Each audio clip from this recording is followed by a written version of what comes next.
In our abstract, which is entitled COVID-19 Deferrals and Post-Donation Information from February 2020 through May of 2020, we wanted to look at the impact that COVID was having on us in terms of retrievals of donors who were reporting exposure to COVID post-donation, and the impact that we had on donors who were self-deferred. For at the time, it was a history of exposure through travel, close contact, or caring for someone with COVID or suspected infection. So we tracked deferrals and post-donation information, and we determined what they were for: travel, close contact, exposure, living with, and diagnosis.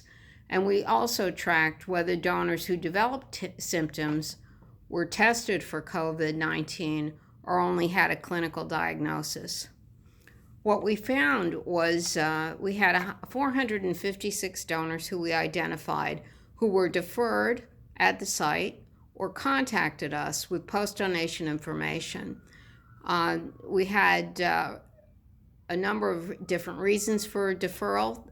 171 donors had suspected exposure or contact, and that was 37%. Another 33% had lived with or cared for someone with COVID. 28% had a diagnosis of COVID, and only 2% had a travel deferral. For the 126 donors who reported a diagnosis, 61 of those donors reported a positive test result, about half. A quarter of those donors reported a negative test result, and 25 donors had a clinical diagnosis only, and about 10% had results pending at the time of the deferral. Deferrals due to exposures and diagnosis peaked during the last week of March through the first week of April, and donors were deferred at that time for 28 days from exposure or diagnosis, and all in-date products were retrieved. Donors who reported a diagnosis of COVID triggered an evaluation of the collection staff for exposures based on the CDC criteria for contact exposure. Staff who were exposed were notified and quarantined as required.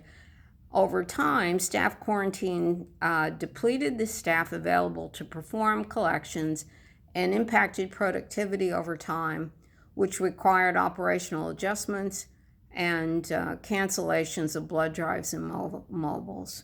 We had many cancellations. What we concluded was that the COVID-19 outbreak required implementation of new criteria for deferral and retrievals. It was complicated by staff exposures from donors who later were diagnosed with COVID-19, which impact the operation and forced implementation of practices like social distancing, donor screening, use of personal protective equipment, including masks, to protect the health of the staff and the donors. Thank you.